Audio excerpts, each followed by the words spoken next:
Hello everyone and welcome to the CyberWire's Research Saturday, presented by the Hewlett Foundation's Cyber Initiative. I'm Dave Bittner, and this is our weekly conversation with researchers and analysts tracking down threats and vulnerabilities and solving some of the hard problems of protecting ourselves in a rapidly evolving cyberspace. Thanks for joining us. And now a moment to tell you about our sponsor, the Hewlett Foundation's Cyber Initiative. While government and industry focus on the latest cyber threats, we still need more institutions and individuals who take a longer view. They're the people who are helping to create the norms and policies that will keep us all safe in cyberspace. The Cyber Initiative supports a cyber policy field that offers thoughtful solutions to complex challenges for the benefit of societies around the world. Learn more at hewlett.org/cyber. And thanks also to our sponsor, Enveil, whose revolutionary zero-reveal solution closes the last gap in data security, protecting data in use.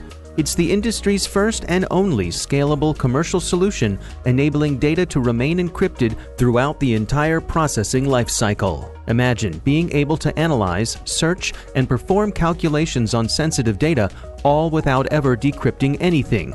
All without the risks of theft or inadvertent exposure. What was once only theoretical is now possible with Enveil. Learn more at enveil.com. Here in the research group, we investigate many attack vectors on mobile. That's Jonathan Shimonovich. He's the Mobile Research Group Manager at Checkpoint. The research we're discussing today is titled Remote Code Execution Vulnerability on LG Smartphones. One of the popular attack vectors is malware that we investigate, and the other is the OS itself. So specifically here, we're talking about an application that comes with a system application that comes with the LG phone. We have an automatic big data system that scans all the app that we see, all known apps, and search for interesting things, interesting phenomena, and interesting vulnerabilities. If we see something interesting, then we might decide to hand it over to a researcher who might do further investigation of this application. What we did here is we scanned many system apps from many different vendors. We came across a couple of interesting ones, and the LG keyboard is one of them. So the first vulnerability you discovered had to do with the LG keyboard app's supporting of handwriting modes. Describe to us what is that and what did you discover? Okay, so basically LG patched it in May security update as a single vulnerability, but actually it's a set of vulnerabilities that can be exploited together in order to gain remote code execution in the LG keyboard. Basically, what we found is a breach in the update or install of handwriting languages within the built-in LG keyboard. We've tested it on many LG devices. Specifically, we confirmed it exists on LG G4, G5, and G6, the flagship devices of LG, and we saw it on a variety of Android OS version from Android 4.4 to Android 8. And what exactly is the vulnerability here? Let's first talk about what the vulnerability allows. So it allows an attacker to gain what is called RCE, which is a remote code execution, which means that an attacker will be able to, if exploited correctly, will be able to run their own code payload within the LG keyboard application context.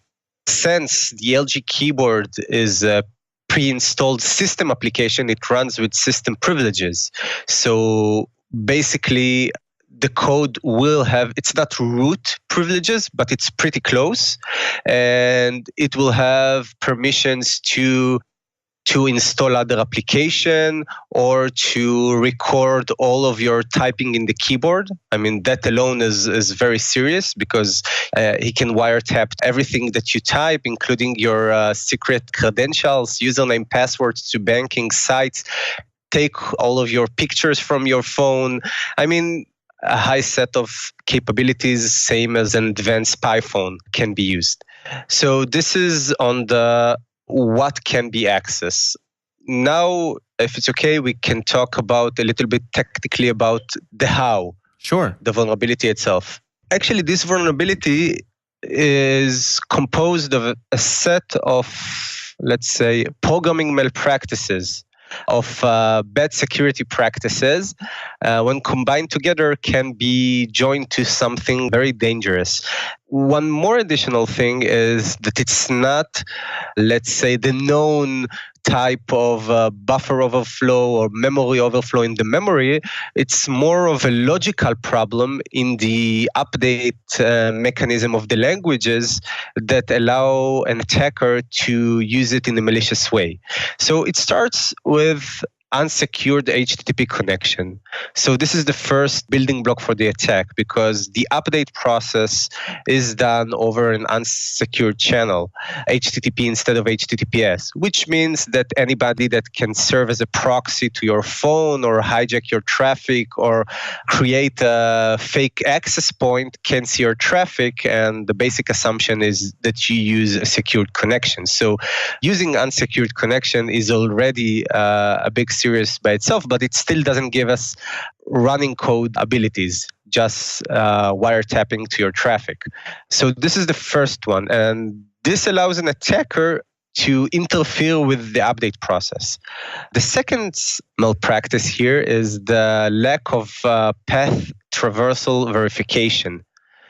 So I'll talk in a minute about the specific tech details here, but basically, when the set of files to be updated is sent to the device, no one verifies. They're supposed to be written to a certain destination directory, and the code doesn't check for directory traversal. So I can write .. and put the files in a different directory. This is the second problem. And the third problem is that the LG keyboard allows dynamic code execution. So this is probably part of the handwriting languages, as they probably require some more complex or machine learning code in order to recognize the handwriting and transfer it to text. So the keyboard allows dynamic code loading, which means it gets precompiled library from this code library from the server, and it runs it. So this already is a bad practice, specifically in Android, where Android application is called an APK, and each APK is signed by the developer certificate. So each part of the code is verified. And this is a workaround to update code without updating the application. So this is already not a good practice. But additionally, no verification is done on the code, on the dynamically loaded code. So this code is not signed in any way. It's not verified. Moreover, you can also push a configuration to the application that tells it which code to run. So basically, you can manipulate the entire dynamic code loading process. So if you'd like, I can dive into a bit more technical details.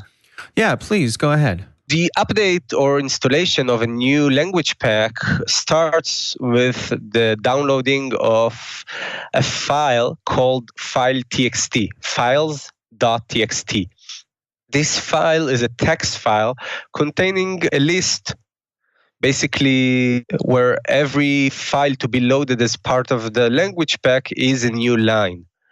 So basically, this file is downloaded first, and then it is parsed, and then all the files listed in this file are downloaded in the following step. So although each of these files has a cryptographic hash that signs each of them, the file.txt, the first file in the process, is not signed. So an attacker using a man in the middle can manipulate the files txt by adding new records or replacing it entirely with its own file. For instance, the attacker can add his own files as a new records to the files.txt file, and then they will be downloaded by the keyboard. So this is the first stage. Now, the files that you want to add are two files. First, you want to add let's call it, the attacker wants to add the malicious payload. So he'll add an additional record to the files.txt with his native library, a .so file. And this file will be downloaded and saved to the device.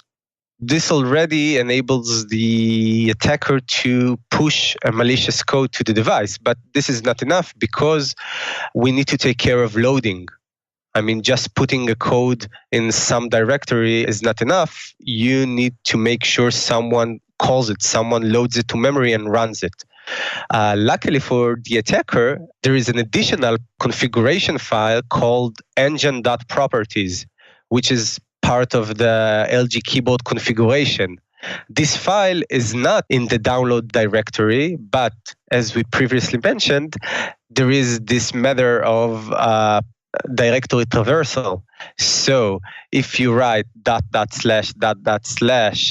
and then the relevant path, you can override the engine properties file of the keyboard. Within this file, there is a list of the libraries, the code libraries that should be loaded on keyboard restart. So if the attacker will manipulate not only the files txt, he can manipulate the file txt and in addition add two records. One is the malicious payload and the other is the configuration file, run over the configuration file telling the LG keyboard to load the payload. So this is sufficient to execute the code, the malicious payload, as the malicious payload, as we mentioned earlier, is not signed or verified in any way. And even it's enough for the malicious payload to end with .so for the keyboard to think that it is a code intended to be running and it automatically gives it running permissions to the file. Repeating the steps, first file to be downloaded is the files txt, which contained a list of the following files for the specific language pack. So the attacker can add two records, one for the malicious payload SO file, and the other for running over the properties file, which is possible due to the directory traversal. Then all that's need to be done is restart the phone or the keyboard process, whichever one is more comfortable, but whichever one will be rebooted first. And on the next load, the malicious payload will be loaded into the LG keyboard memory and executed. And so given the permissions that they have there, I guess the sky's the limit with the types of things they could do on the phone. Yes. Yeah, so as I mentioned at the beginning of the conversation, just access to the keyboard already gives them access to everything that you write, including your private messages and banking credentials, your password and everything. But in addition, it can also silently install additional apps, access images on the phone. And as you said, it can do pretty harmful things. Now, in your research, was there any evidence that anyone was actually doing this out in the wild, or was this more theoretical that you discovered in the lab? We haven't seen it exploited in the wild. We discovered it in the lab, and the first thing that we do is disclose it with LG.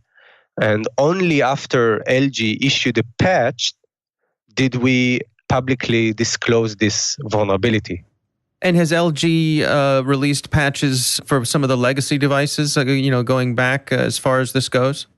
We haven't checked for every device, but I think for a lot of devices, yes, because the patch is easier. You don't have to update the entire OS.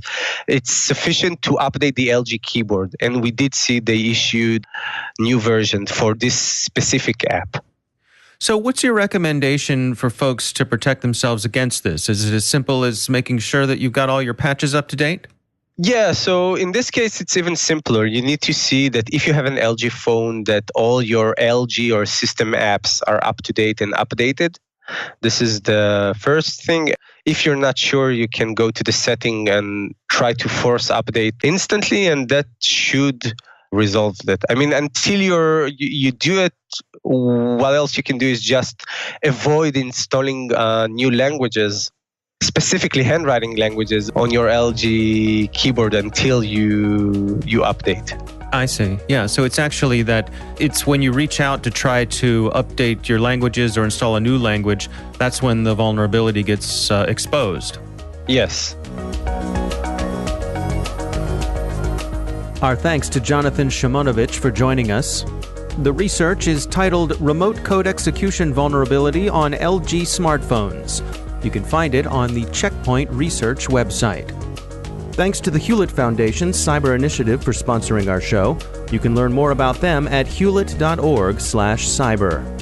And thanks to Enveil for their sponsorship. You can find out how they're closing the last gap in data security at enveil.com. The CyberWire Research Saturday is proudly produced in Maryland out of the startup studios of Data Tribe, where they're co-building the next generation of cybersecurity teams and technology.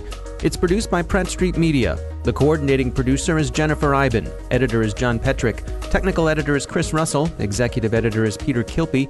And I'm Dave Bittner. Thanks for listening.